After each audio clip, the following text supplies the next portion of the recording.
हाय दोस्तों। पिछले वीडियो के अंदर हमने आर्मेचर वाइंडिंग के कॉन्सेप्ट को स्टार्ट किया था। उसके अंदर मैंने आपको कुछ इंपॉर्टेंट टर्म समझाई थी, पहले उसको रिविजिट कर लेते हैं फिर आगे बढ़ेंगे। सबसे पहली टर्म हमने देखी थी टर्न और कंडक्टर। मैंने बोला था एक टर्न जो बनता है वो दो कंडक्टर और ओवरहैंग मटेरियल से बनता है। ओवरहैंग मटेरियल वो एक्स्ट्रा मटेरियल होता है जो दो कंडक्टर को जोड़ने के काम में आता है और उसका एनर्जी कन्वर्जन में कोई पार्ट नहीं होता क्योंकि उसका नेट ईएमएफ होता है 0। ठीक है, तो हमने क्या पढ़ा था, one turn equal to two conductor. फिर हमने बात की थी कॉइल की कि कॉइल के अंदर एन टर्न्स हो सकते हैं। ठीक है, फिर हमने बात की थी कॉइल साइड की कि एक कॉइल की दो साइड होती हैं, लेफ्ट और एक राइट। फिर इसके बाद हमने बात की थी सिंगल लेयर और डबल लेयर वाइंडिंग की, जिसमें मैंने बताया था सिंगल लेयर वाइंडिंग का प्रॉब्लम होता है that it has overhang crossover, और डबल लेयर वाइंडिंग में डायमंड स्ट्रक्चर में एक छोटा किंक प्रोवाइड करके ओवरहैंग क्रॉसओवर को अवॉइड किया जाता है। फिर हमने बात की थी कॉर्डेड वाइंडिंग की। ठीक है, कॉर्डेड वाइंडिंग हमने डिस्कस किया था कि शॉर्ट पिचिंग का मतलब क्या होता है, जब हमारा कॉइल स्पैन 180 डिग्री इलेक्ट्रिकल ना हो। हमने इसके अंदर कॉइल स्पैन के बारे में भी बात की थी कि कॉइल स्पैन क्या होता है, आइडियल कितना होता है स्लॉट पर पोल, बट शॉर्ट पिचिंग के लिए it should be less than slot पर पोल और 180 डिग्री इलेक्ट्रिकल। स्लॉट पर पोल का मतलब ही डिग्रीज में होता है, 180 डिग्री इलेक्ट्रिकल। फिर इसके बाद मैंने तुम्हें क्या बताया था, कम्यूटेटर पिच बताया था कि कॉइल के दो एंड्स कौन कौन से कम्यूटेटर सेगमेंट से जुड़ते हैं उसे कहते हैं कम्यूटेटर पिच, इसको लिखते हैं YC। तो ये सारी टर्म्स जो आर्मेचर वाइंडिंग के अंदर यूज होने वाली हैं, ये हमने पिछले वीडियो के अंदर कवर किया था और मैंने ये बोला था इस वीडियो में क्या करने वाले हैं भाई बताओ। इस वीडियो में हम देखने वाले हैं कि वाइंडिंग का डिजाइन कैसे करना है। ठीक है, तो वाइंडिंग के डिजाइन पे मूव करते हैं। ये सारी टर्म मैं मानता हूं कि सभी को क्लियर होंगी अब कि किस तरह से क्या टर्म हमारी डिफाइंड है। तो देखो मैं इस लेक्चर का ऑब्जेक्टिव पहले ही बता देता हूं। इस लेक्चर के अंदर हम लोग मेन अपना फोकस रखेंगे लैप वाइंडिंग के ऊपर और हम ये देखेंगे डीसी मशीन में लैप वाइंडिंग किस तरह से डिजाइन की जाती है। बट इससे पहले कि तुम लैप या वेव वाइंडिंग डिजाइन करना स्टार्ट करो, सबसे पहले लिखना procedure to design armature winding. Procedure to design armature winding. अब आर्मेचर वाइंडिंग डिजाइन करने से पहले कुछ इंफॉर्मेशन पता होनी जरूरी है। पहली बात, लैप वाइंडिंग बनाओगे या वेव वाइंडिंग, ये बात जाननी जरूरी है। कितने नंबर ऑफ पोल्स हैं ये पता होना चाहिए।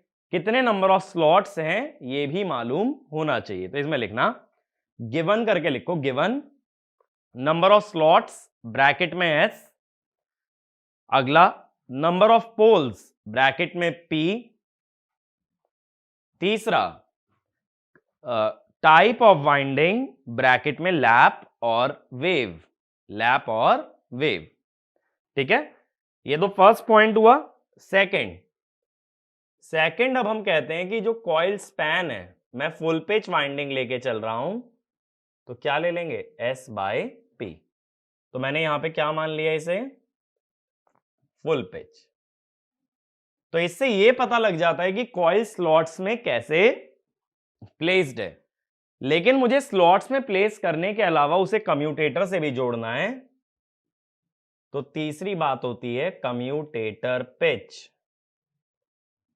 ठीक है, कि कम्यूटेटर में किस तरह से कनेक्शन होने वाला है। तो YC होता है +or-1 फॉर लैप वाइंडिंग और YC होता है 2/P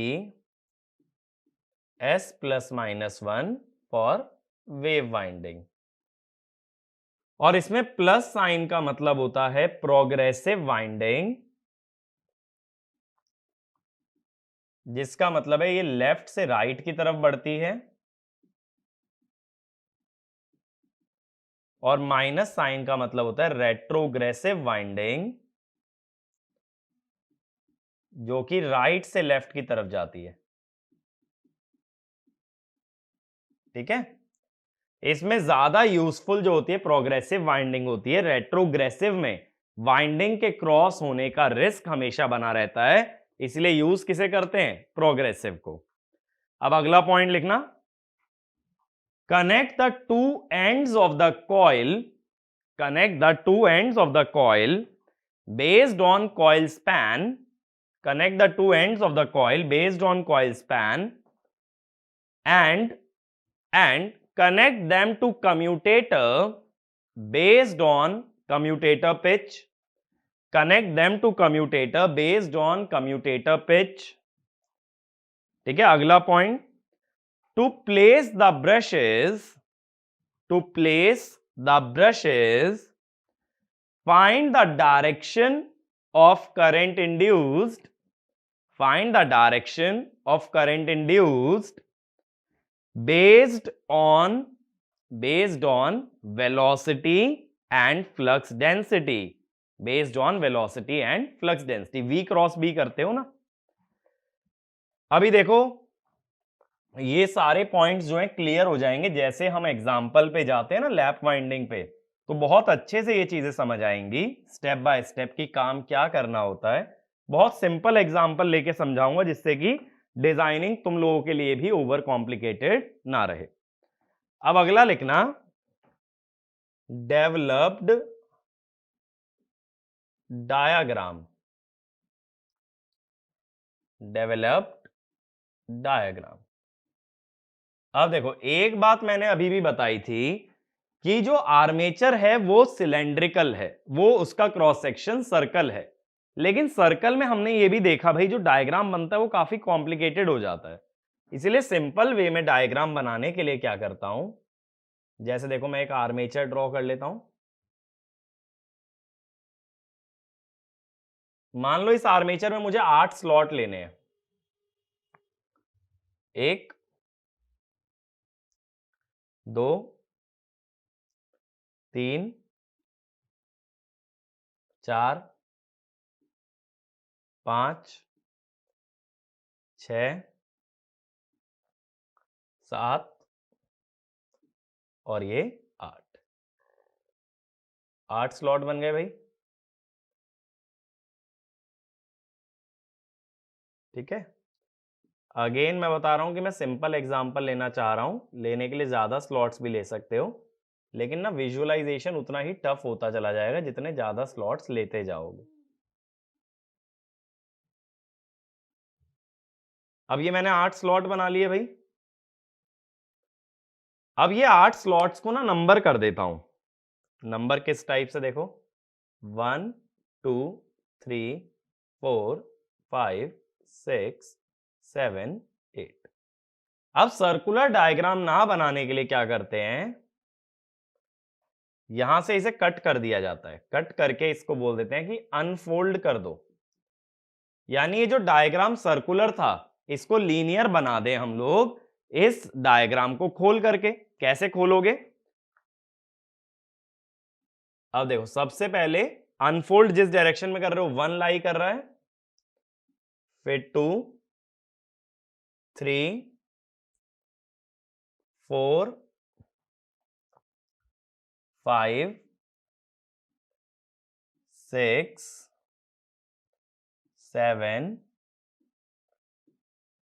8, इस तरह से है ना।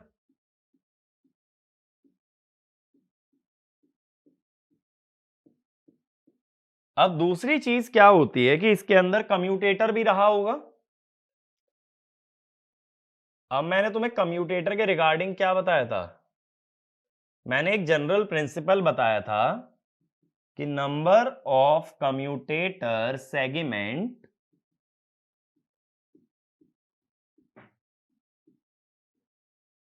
Equal to number of coil, और डबल लेयर वाइंडिंग में नंबर ऑफ कॉइल किसके बराबर होती है, नंबर ऑफ स्लॉट्स के। लेकिन किसमें, सिर्फ डबल लेयर वाइंडिंग में। तो इसका मतलब है, ये चीज मैंने लास्ट लेक्चर में डिराइव भी कराई थी कि number of coil number of slot के बराबर आती है, और सिंगल लेयर में स्लॉट्स बाय 2 के। इसका मतलब कम्यूटेटर में भी कितने सेगमेंट बनेंगे? 8। देखो बनाते चलते हैं। 1 2 3 4 5 6 7 8, इस तरह से 8 सेगमेंट बना दिए। तो जब अनफोल्ड कर रहे हो ना तो ये कम्यूटेटर भी ओपन हो जाएगा। अनफोल्ड ऐसा मत सोचना सिर्फ आर्मेचर हुआ है, अनफोल्ड तुम्हारा कम्यूटेटर भी हो जाएगा। अगर अनफोल्ड कम्यूटेटर भी हो गया तो इसमें भी 8 सेक्शन नजर आने लगेंगे। 1 2 3 4 5 6 7 8, इस तरह से ये 8 सेगमेंट कम्यूटेटर क्या आ गए? जैसे कि 8 सेगमेंट तुम्हारे स्लॉट्स के आ रहे हैं, और इस डायग्राम को कहा दिया जाता है डेवलप्ड डायग्राम। अब क्या होता है जब इसमें कॉइल दिखाते हैं तो ऊपर वाली कॉइल को अगर 1 लिख रहे हो तो नीचे वाले को लिख देते हैं 1 डैश, ऊपर वाले को 2 तो नीचे वाले को 2 डैश। यानी कॉइल साइड की जो नंबरिंग है वो स्लॉट के हिसाब से होती है, टॉप में सिंपली नंबर और बॉटम में नंबर के साथ एक डैश। मेरी बात समझ आ रही है? मैंने ये बोला था डबल लेयर वाइंडिंग का मतलब है एक स्लॉट में 2 कॉइल साइड आए, बट उन कॉइल साइड को नेम कैसे करोगे? उन कॉइल साइड्स को जो नेम दिया जाता है that is based on the number of slot in which it lies. तो इसमें लिख लेना the coil sides are named on the basis of the coil sides are named on the basis of the slot on the basis of the slot in which a coil side lies, in which a coil side lies। ठीक बात है। अब देखो सबसे पहले हम लोग अपना डिस्कशन स्टार्ट कर रहे हैं लैप वाइंडिंग से। बहुत अच्छे से समझना इसे, लैप वाइंडिंग को। ये जो वाइंडिंग डिजाइन का प्रोसेस देख रहे हैं ना, ये कभी भी ऑब्जेक्टिव क्वेश्चन में नहीं पूछ सकता, डिजाइन कैसे करवा लेगा एमसीक्यू टाइप में या एनएटी टाइप में। तो ये जो वाइंडिंग का डिजाइन है ना, ये तुमसे सब्जेक्टिव या कन्वेंशनल पेपर के अंदर करवाया जा सकता है। इसलिए एक बार डिजाइन को समझ लो, इसके अंदर याद रखने के लिए बहुत सारी चीजें नहीं है। अब लैप वाइंडिंग के अंदर जो मैं एग्जाम्पल ले रहा हूं, जैसा मैंने बोला मैं सिंपल एग्जाम्पल ले रहा हूं, स्लॉट्स ले रहा हूं 8, पोल्स ले रहा हूं 4, यानी कॉइल स्पैन कितना हो जाएगा बताओ? ये हो गया 2। लैप वाइंडिंग के लिए कम्यूटेटर पिच प्लस वाली ले रहा हूं, प्रोग्रेसिव वाइंडिंग ले रहा हूं यानी कि 1। मैंने बोला था इतना डेटा हमें पता होना चाहिए तभी हम लोग एक कॉइल को डिजाइन कर सकते हैं। स्लॉट्स अपॉन पोल से क्या आ गया? कॉइल स्पैन और कम्यूटेटर पिच। ठीक है, और वाइंडिंग तो लैप गिवन ही है। अब देखो क्या होगा, डेवलप डायग्राम बना रहा हूं। अपने पास 8 स्लॉट है, ठीक है, तो मैं 8 स्लॉट दिखा रहा हूं।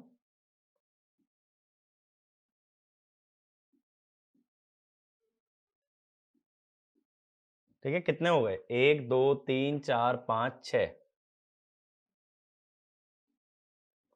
7 8, 8 स्लॉट हो गए।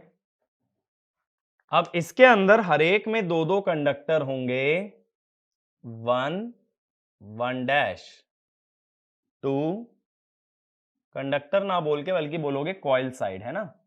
ध्यान रखना कंडक्टर और कॉइल साइड का डिफरेंस।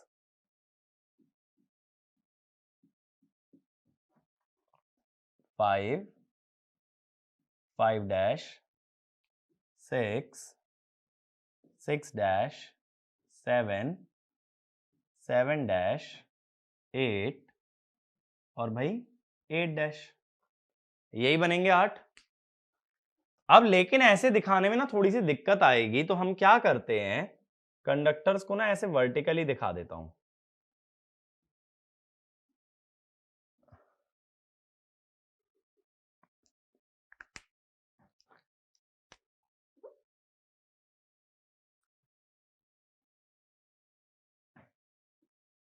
मेरी बात को समझने की कोशिश करना। यहाँ पे हम क्या कर रहे हैं,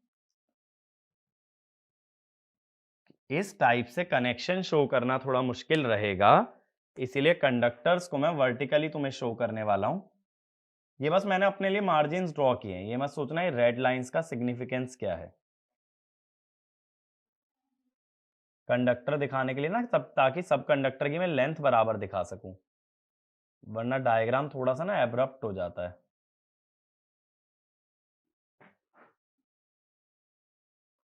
तो देखो मैं हर स्लॉट के नीचे ही उसके 2 कंडक्टर दिखा रहा हूं।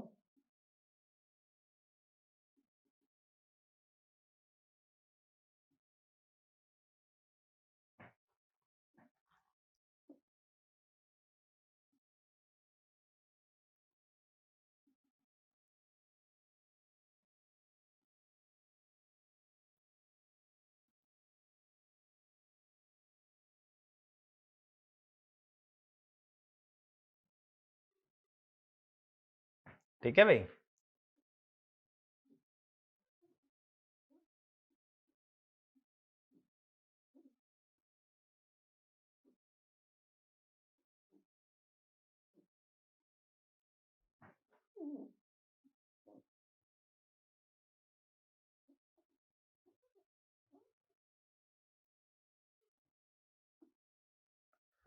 ये कंडक्टर बन गए, इनको चाहो तो नाम दे सकते हो 1 1 dash 2 2 dash 3 3 dash 4 4 dash 5 5 dash 6 6 dash 7 7 dash 8 और 8 डैश। अब ये समझ आ रहा है डॉटेड का क्या सिग्निफिकेंस है। यहां बोल्ड लाइन हमें ये बता रही है कि टॉप कंडक्टर है, और डॉटेड लाइन ये बता रही है वो बॉटम कंडक्टर है। तो ये भी लिख लेना, solid line represents top conductor in a slot, top conductor in a slot, and dotted line represents bottom conductor in the same slot, represents bottom conductor in the same slot। अब इसके बाद क्या होगा,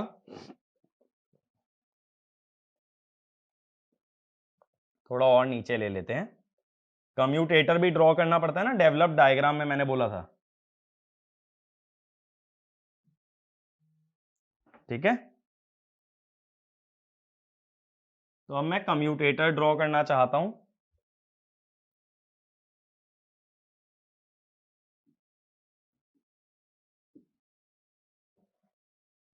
वन 2 3 4 5 6 7 और इस type से commutator के अंदर भी मैंने वायर्स निकाल दिए। ठीक है भाई, अब चलते हैं। ये तो बेसिक हमें इतना रेडी करना पड़ता है वाइंडिंग ड्रॉ करने के लिए, ठीक है। इतना बेसिक है, इतना तो तुम्हें बनाना ही पड़ेगा। इसके बाद कनेक्शंस की बात आती है। ये मत सोचना यहां तक बना के बहुत मेहनत कर ली है, ये तो हर बच्चा बना सकता है। जस्ट हमने क्या किया है, जितने स्लॉट हैं उतने कंडक्टर दिखा दिए, उतने ही कम्यूटेटर दिखा दिए। इतना ही अभी तक बेसिकली हमने परफॉर्म किया है। अब कॉइल्स बनानी है। अब देखो कॉइल स्पैन कितना है, 2, यानी कि अगर 1 वाली कॉइल का 1 का दूसरा कंडक्टर देखें तो कौन से स्लॉट में जाना चाहिए, 3 नंबर में। कैसे पता लगा, 1 + 2। बात क्लियर हुई। ऐसे 2 वाले का किस में भेजोगे, 2 + 2 यानी 4। 3 वाले का 3 + 2 5। यानी किसी भी कंडक्टर का या सॉरी किसी भी कॉइल की दूसरी कॉइल साइड कहां होगी, that is determined using coil span. तो इसमें वाला पॉइंट लिख लेना, if one coil side is present in slot X, if one coil side is present in slot X, then its other coil side is present in slot Y equal to X plus S by P। Equal to X plus S by P. ठीक है, तो अगर x वाले slot में है तो दूसरा किस में जाएगा, x plus S by P में। तो 1 वाले का दूसरा किस में जाएगा, 3 में। लेकिन 3 के भी नीचे वाले में, अगर 1 में ऊपर ले रहे हो तो उसको किससे जोड़ोगे, 3 के नीचे वाले से। ये तो हमने बोला था ना, एक कॉइल साइड टॉप तो दूसरी कॉइल साइड बॉटम। तो देखो कैसे जोड़ेंगे,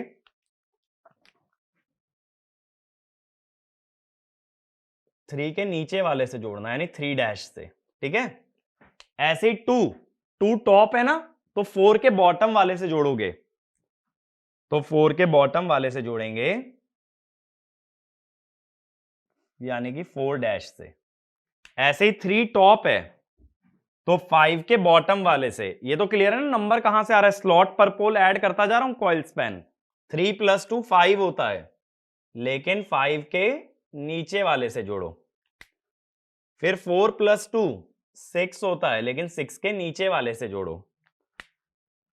5 + 2 7 होता है, 7 के नीचे वाले से जोड़ो। 6 + 2 8 होता है, बट 8 के नीचे वाले से जोड़ेंगे इस टाइप से।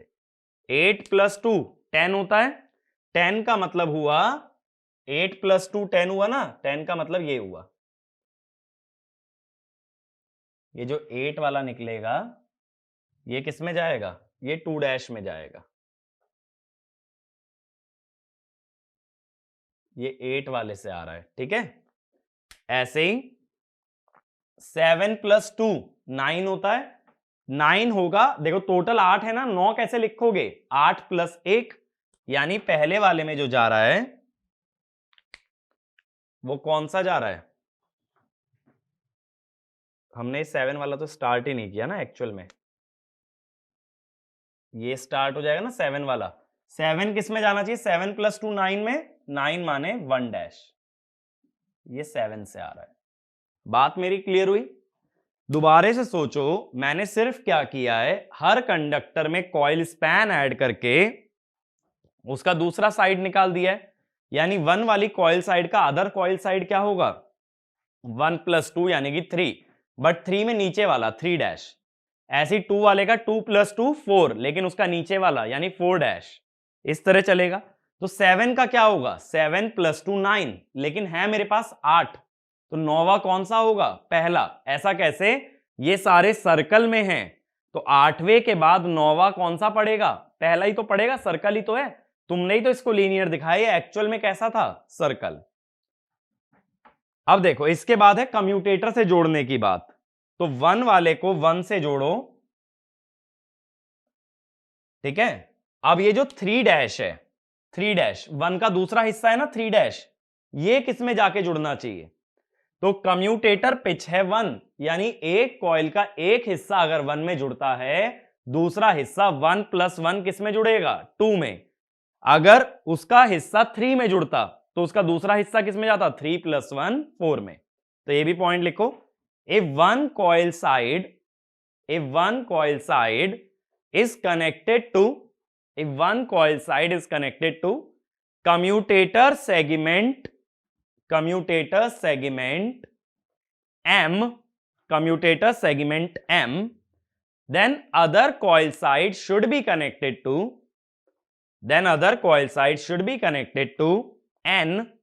N equal to M plus YC, equal to M plus YC। तो कम्यूटेटर पिच का यूज कैसे करना है, जब कॉइल का एक हिस्सा 1 में जुड़ा तो दूसरा हिस्सा 1 + 1 किस में जाएगा, 2 में। तो देखो दूसरा हिस्सा मैं यहां से 2 में जोड़ देता हूं,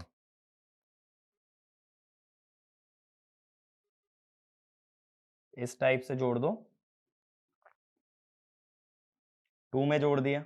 ठीक है, अब इसके बाद 2 वाला खुद 2 में जाएगा, 2 का दूसरा हिस्सा है 4 डैश, वो किस में जाएगा, 3 में जाएगा। 3 वाला खुद 3 में जाएगा, 3 वाला खुद भी किस में जाएगा, 3 में, और उसका दूसरा हिस्सा 5 डैश किस में जाएगा, 4 में। 4 वाला खुद किस में जाएगा, 4 में। 4 का दूसरा हिस्सा 6 डैश किस में जाएगा, 5 में। 5 वाला खुद भी किस में जाएगा? 5 में। 5 का दूसरा हिस्सा 7 डैश किस में जाएगा? 6 में। ये तो क्लियर है ना? 5 वाला अगर 5 में जा रहा है तो उसका दूसरा हिस्सा 5 + 1 यानी कि 6 में जाएगा। तो 5 का दूसरा हिस्सा है 7 डैश। 6 में खुद और कौन जाएगा? 6। 6 का दूसरा हिस्सा 8 डैश किस में जाएगा? 6 + 1 7 में जाएगा। 7 में दूसरा कौन जाएगा? खुद 7 जाएगा। और इसका दूसरा हिस्सा 1 डैश किस में जाएगा? फिर 8 में जाएगा। 8 में खुद कौन जाएगा? 8 जाएगा। और 8 का दूसरा हिस्सा यानी कि 2 डैश किस में चला जाएगा? 1 में।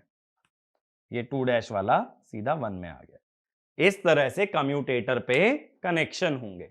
ठीक है, मेरी बात क्लियर हो रही है? कम्यूटेटर के कनेक्शन किस टाइप से आने वाले हैं? तो अब कम्यूटेटर पे कनेक्शन बनाने के बाद अगला बेसिक हमें क्या करना है? ब्रशेस को प्लेस करना है। यहां तक बात सब लोगों को क्लियर है? मैंने ऊपर के कनेक्शन किस हिसाब से बनाए कि 1 का जो दूसरा हिस्सा है वो कैसे मालूम चलता है? 1 प्लस कॉइल स्पैन से। 1 वाला अगर कम्यूटेटर नंबर 1 से जुड़ा है तो उसका दूसरा कॉइल साइड किससे जुड़ेगा? 1 प्लस YC से। 2 से जुड़ा है तो 2 प्लस YC से। कम्यूटेटर पे कनेक्शन कम्यूटेटर पिच देख के होंगे, ऊपर की ज्वाइनिंग कॉइल स्पैन देख के होगी। ठीक है, अब इसके बाद ब्रशेस को प्लेस करना है। उसके लिए क्या करते हैं? पोल्स बना लेते हैं। देखो, ये मान लो कितने पोल हैं? 4 है ना, और स्लॉट हैं 8। तो एक पोल के नीचे कितने स्लॉट आएंगे? 2। ठीक है, तो 2-2 स्लॉट ना हर पोल के नीचे ले लो। नॉर्थ साउथ,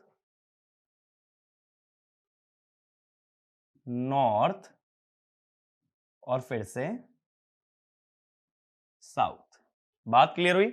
4 पोल मैंने दिखा दिए, north south north south.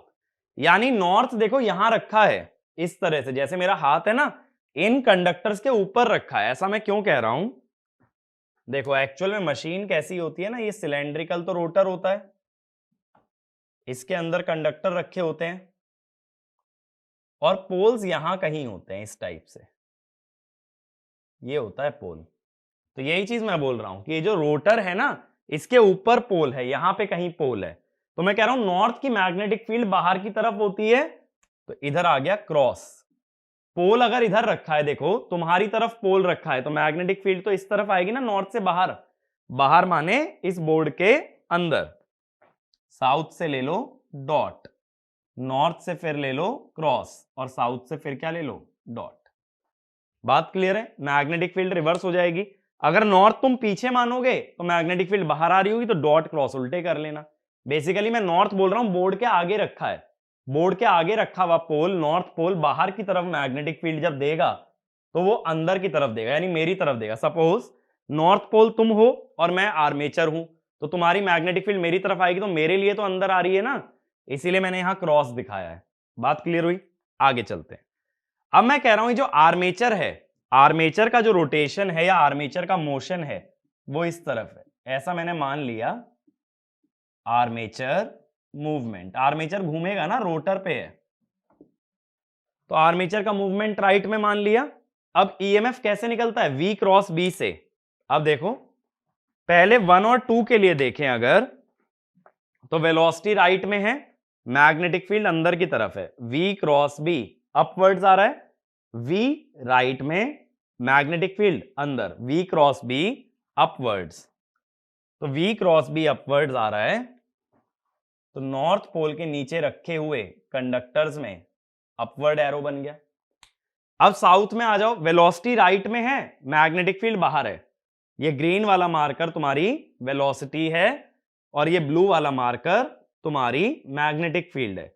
V cross B, V की डायरेक्शन में उंगली B की तरफ घुमाओ डाउनवर्ड्स, तो करंट आएगा डाउनवर्ड्स। ठीक है, फिर अगेन नॉर्थ में वापस अपवर्ड्स, साउथ में अगेन डाउनवर्ड्स। अब बात है ब्रशेस कैसे रखे जाएं। ब्रशेस उस पॉइंट पे रखो जहां करंट कम्यूटेटर में अंदर आए या कम्यूटेटर से बाहर जाए। अब देखो 1 वाले में कौन कौन से कंडक्टर हैं? 1 वाले में 1 भी आ रहा है और 1 वाले में और कौन आ रहा है 2 डैश। 1 का एरो भी अपवर्ड्स है, 2 डैश का एरो भी अपवर्ड्स है। देखो ये 2 एरो आ रहे हैं ना, यानी यहां से करंट आ रहा है। एसईएफ 2 वाले में देखो कौन कौन आ रहा है, एक तो 2 आ रहा है, एक आ रहा है 3 डैश। 2 का एरो अपवर्ड्स है और 3 डैश का एरो डाउनवर्ड्स है, तो यहां कोई करंट नहीं आएगा। 3 में देखो 3 आ रहा है और 4 डैश, 3 का एरो भी डाउनवर्ड्स, 4 डैश का एरो भी डाउनवर्ड्स, यानी यहां करंट आ रहा है। ठीक है। 4 में देखो कौन कौन आ रहा है, एक तो 4 आ रहा है और एक कौन आ रहा है 5 डैश। 4 का एरो डाउनवर्ड्स, 5 डैश का अपवर्ड्स, यानी यहां कोई करंट नहीं है। इस नोड पे बस केसीएल लगा रहा हूं। 5 पे देखो एक तो 5 आया, एक आया 6 डैश। 5 और 6 डैश दोनों का एरो अपवर्ड्स है, तो यहां पे एरो आया अपवर्ड। 6 में देखो एक आया 6, दूसरा आया 7 डैश। 6 का एरो अपवर्ड, 7 डैश का डाउनवर्ड्स, तो कोई करंट नहीं। 7 में देखो 7 का एरो डाउनवर्ड्स, 8 डैश का एरो डाउनवर्ड्स, तो यहां भी एरो आ गया। अब बात है 8 में से 4 कम्यूटेटर सेगमेंट ऐसे हैं जिनमें करंट एंटर या लीव कर रहा है। कम्यूटेटर में करंट एंटर या लीव सिर्फ कर सकता है ब्रशेस की मदद से, तो यहां ब्रशेस दिखा दो।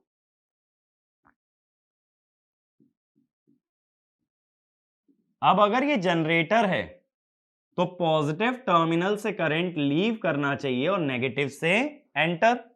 तो पॉजिटिव से लीव करेगा तो 3 और 7 वाले ये पॉजिटिव ब्रश हो गए, 1 और 5 वाले ये नेगेटिव ब्रश हो गए। पॉजिटिव ब्रशेस को एक साथ जोड़ दिया, नेगेटिव को एक साथ जोड़ दिया, तो ये मिल गए 2 टर्मिनल। तो ब्रश कितने लगे 4, लेकिन डीसी मशीन में टर्मिनल्स कितने आने चाहिए, सिर्फ 2। तो जो भी ब्रशेस जिनसे करंट एंटर कर रहा है उन सबको एक साथ कनेक्ट कर लो, और जिन ब्रशेस से करंट लीव कर रहा है उन्हें भी एक साथ कनेक्ट कर दिया जाए। ठीक है, तो एक पॉइंट लिखना, we connect the brushes at which current is entering, we connect the brushes at which current is entering together, and the brushes at which current is leaving, should be connected together, यहां तक बात समझ आई। Next point, the brush should only be placed at that commutator segment where net current entering or leaving is non-zero. Net current entering or leaving is non-zero. और देखो मैंने तुम्हें एक चीज पहले भी बता दी थी जब ब्रशेस की बात की थी कि नंबर ऑफ ब्रश किसके बराबर होते हैं, नंबर ऑफ पैरेलल पाथ के, यानी कि ए के, और वो लैप वाइंडिंग में होते हैं पोल्स के बराबर। तो कितने ब्रशेस लगने चाहिए थे, कायदे से 4 ही ब्रश लगने चाहिए थे इस रूल से भी। और मैंने यहां तुम्हें प्रूफ भी कर दिया करंट की डायरेक्शन शो करके कि 4 ब्रश लगेंगे। जहां भी कम्यूटेटर में करंट नॉन जीरो हो गया वहां तुम्हें ब्रश प्लेस करना पड़ेगा। ये वाला डायग्राम क्लियर हुआ, डेवलप डायग्राम कैसे बनता है, एक और बार रिवाइज करते हैं। सबसे पहले जितने स्लॉट्स हैं उतने से दुगनी कॉइल साइड बनाओगे। हर स्लॉट में 2 कॉइल साइड, एक टॉप एक बॉटम। टॉप वाले को स्लॉट के नंबर से लिखते हैं और बॉटम वाले में डैश लिखा जाता है। टॉप वाले को सॉलिड लाइन से दिखाया था और बॉटम वाले को डॉटेड लाइन से। एक कॉइल का एक साइड अगर टॉप में है तो दूसरा साइड किस में जाना चाहिए, बॉटम में। अब सबसे पहले क्या निकालते हैं, coil span S/P, commutator pitch lap winding के लिए +-1 और वेव के लिए 2/P S+-1। लेकिन अगर प्रोग्रेसिव बनाना है यानी वाइंडिंग लेफ्ट टू राइट बढ़ानी है तो 1 लोगे। -1 का क्या मतलब है, राइट टू लेफ्ट जाते। देखो जैसे मैंने एक चीज बताई भी थी कि 1 वाला अगर 1 में गया तो इसका दूसरा हिस्सा 3 डैश किस में गया, 2 में। क्यों गया, 1 + 1 तुमने 2 किया। अगर ये -1 कर देते तो 1 - 1 0, 0 माने 8, तो ये जो 3 डैश वाला हिस्सा है ना, ये 2 में नहीं जाता, फिर ये घूम के 8 में आता। ये किस तरफ आता? ये ऐसे 8 में आता, तो ये क्रॉस करता ना। अगर ये क्रॉस करता तो इसी प्रॉब्लम को अवॉइड करने के लिए क्या यूज किया था? प्रोग्रेसिव। दोबारा समझो, 1 का अगर कॉइल साइड 1 अगर कम्यूटेटर 1 से जुड़ी है, तो इसकी दूसरी साइड यानी 3 डैश किस में जुड़ेगी? 1 प्लस कम्यूटेटर पिच यानी 1 + 1 2 में। तो देखो 3 डैश 2 में गया है। लेकिन अगर -1 होता तो 1 - 1 0, 0 यानी कि 8। तो अगर ये 3 डैश वाला 8 में आता तो ये काफी को क्रॉस करके आता। ठीक है, वो चीज अनडिजायरेबल थी, इसीलिए प्रोग्रेसिव यूज किया। हाँ, तो अब मैं कहां पे था? मैंने बोला था एक कॉइल की 2 साइड्स होती हैं, एक टॉप में तो एक बॉटम में। तो कॉइल साइड की टॉप वाली अगर 1 है तो बॉटम वाली क्या होगी? 1 प्लस कॉइल स्पैन डैश, यानी 1 + 2 डैश यानी कि 3 डैश। तो 3 डैश से जुड़ा। 2 वाले का 2 + 2 यानी 4 बट डैश। 3 + 2 5 डैश। ऐसे ऊपर के कनेक्शन बनते हैं। नीचे के कैसे? 1 वाला अगर 1 में गया तो उसका दूसरा हिस्सा यानी 3 डैश किस में जाएगा? 1 + YC यानी कि 2 में। फिर 2 वाला अगर 2 में गया तो 2 + YC यानी कि अगला हिस्सा जाएगा 3 में। ठीक है, इस तरह से हमारी कॉइल जुड़ती है। अब इसमें देखने में क्या लगता है? देखो, ये जो 1 और 3 डैश वाली कॉइल है, इसके ऊपर रखी गई है 2 और 4 डैश वाली। अगर एक कॉइल के ऊपर दूसरी कॉइल रखोगे तो हम ये कहते हैं एक कॉइल की लैप में दूसरी कॉइल रखी गई है, and hence it is called as lap winding. तो ये भी पॉइंट लिख लेना। It appears like if one coil is placed over the other coil or in the lap of other coil so it is called lap winding।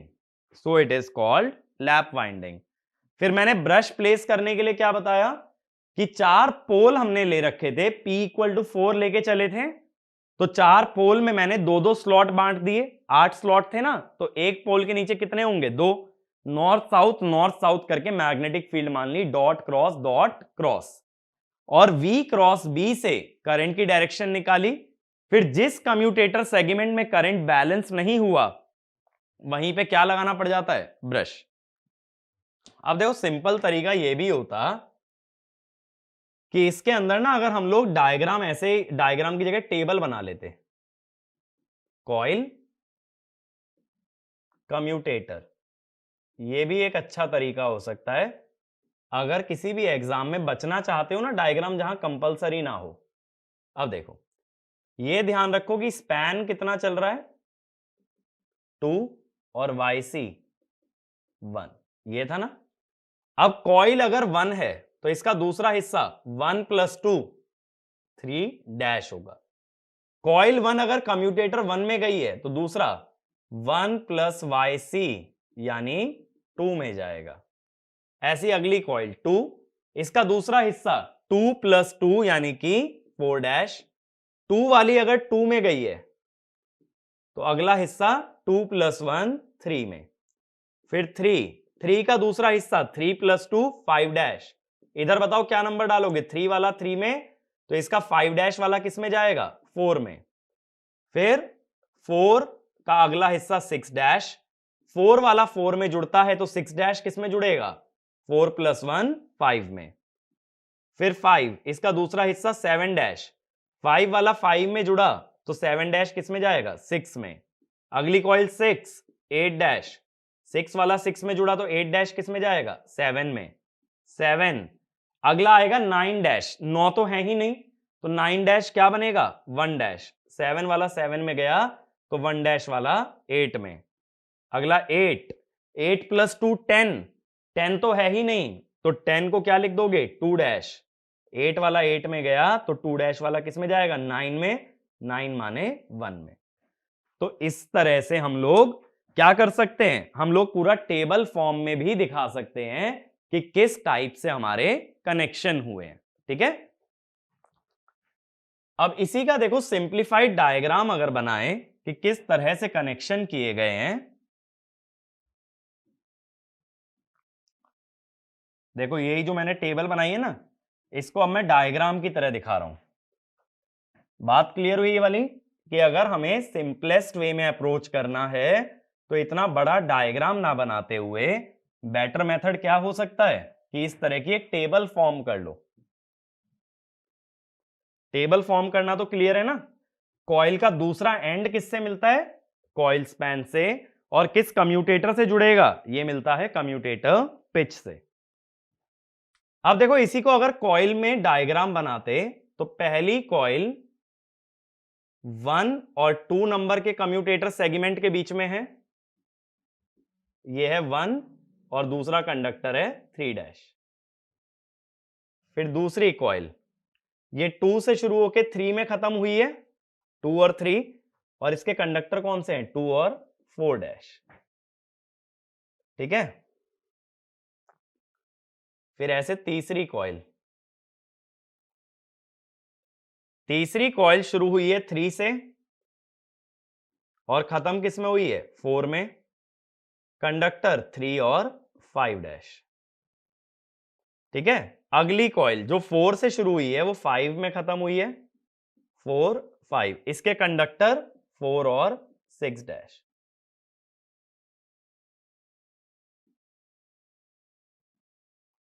अब 5 से जो शुरू हुई है वो 6 में खत्म हुई है, कंडक्टर 5 और 7 डैश। फिर जो 6 से शुरू हुई है वो 7 में खत्म हुई है, कंडक्टर 6 और 8 डैश।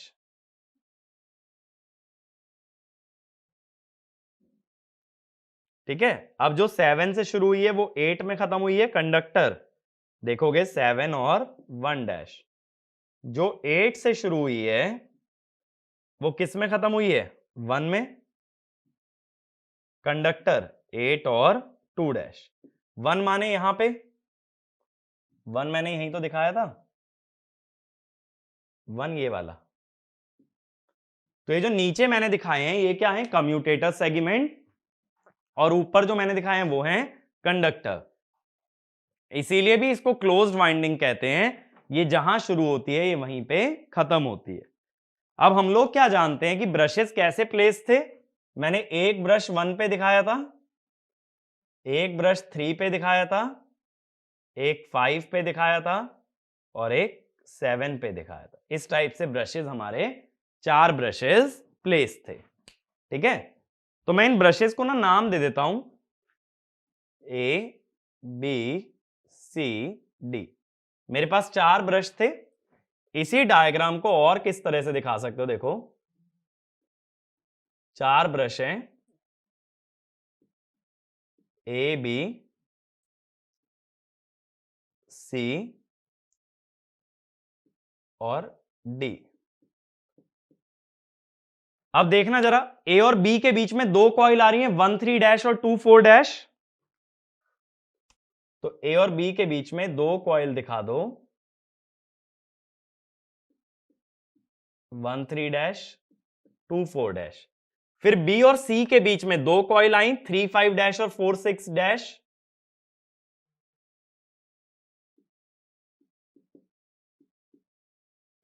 सी और डी के बीच में फिर 2 कॉइल आई, 5 7 डैश और 6 8 डैश।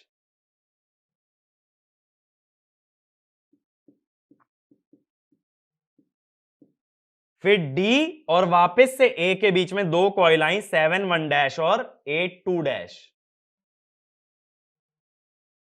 7 1 डैश 8 2 डैश, ऐसे ही बना। ठीक है, 2 कॉइल आ गई ना। अब ये बात समझ आ रही है किस तरह से क्लोज्ड है, जहां से चला है वहीं खत्म हुआ है। अब हमने क्या किया था याद करो, पिछले वाला डायग्राम एक बार अपने नोट्स में रेफर करो कि ये जो ए और सी वाला ब्रश है, जो 1 और 5 वाले ब्रश हैं, ये साथ में कनेक्ट हुए थे।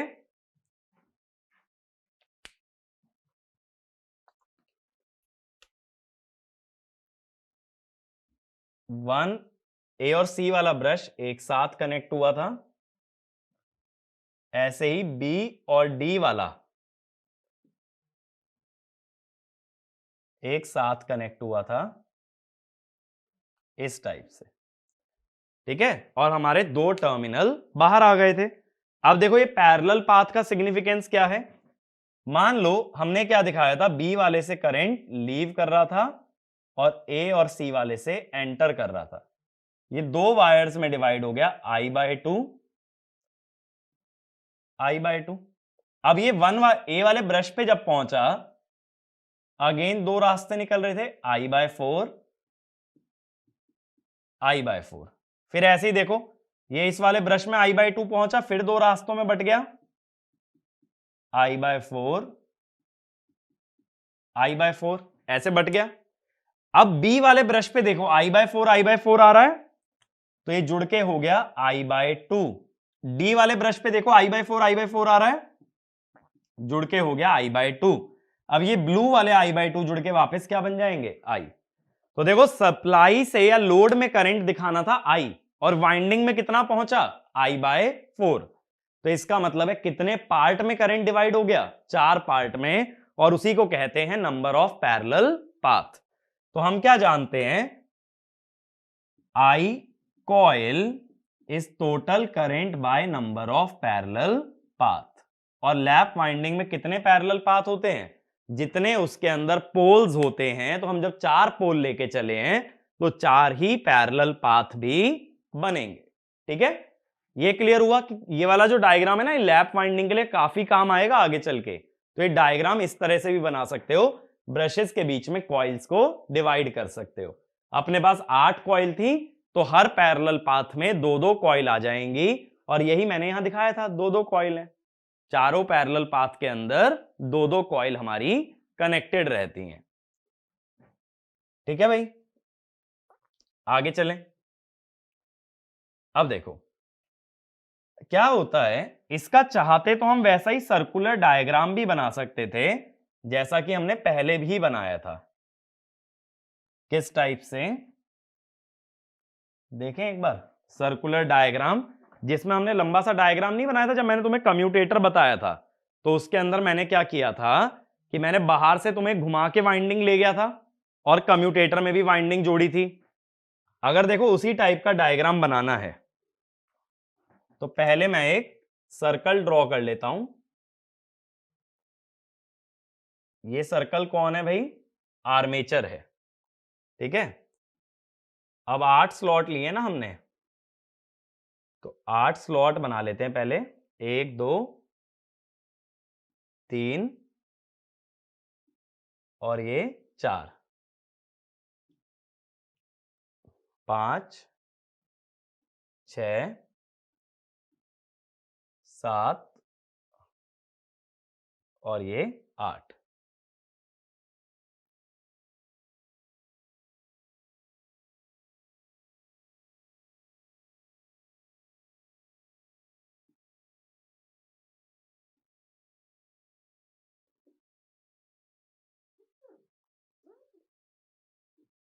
ये 8 स्लॉट बना सकते हो ना ऐसे,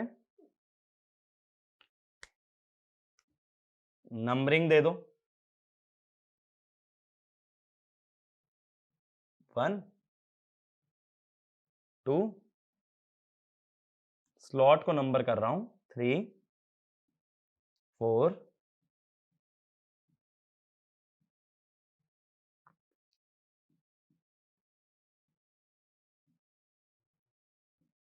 अब इसकी रोटेशन भी डिसाइड कर लो।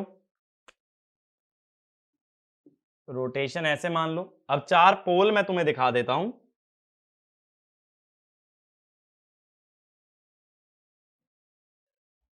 इस टाइप से दिखा देता हूं, नॉर्थ साउथ नॉर्थ साउथ, ठीक है। 4 पोल बन गए। अब डॉट क्रॉस की बात है, देखो अब इसकी वेलोसिटी राइट में है, लेकिन ये कौन सी एक्सिस पे है, ये दोनों पोल्स के बीच में। जब कोई कॉइल दोनों पोल के बीच में लाई करती है, तो उसमें इंड्यूस होने वाला ईएमएफ क्या रहता है, हमारा 0 रहता है, ठीक है। तो इस पे कोई ईएमएफ नहीं आएगा। इस पे आ जाओ, इसकी वेलोसिटी ऐसे है, मैग्नेटिक फील्ड पोल के अंदर की तरफ होगी।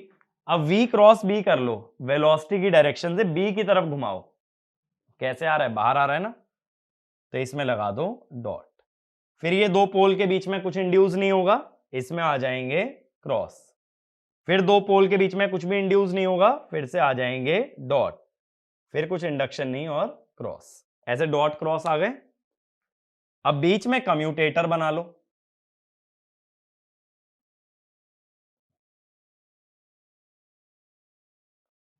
कम्यूटेटर में भी कितने सेगमेंट दिखाओगे? 1, 8 सेगमेंट दिखाने पड़ेंगे ना। 2, 3, 4, 5, 6, 7, 8।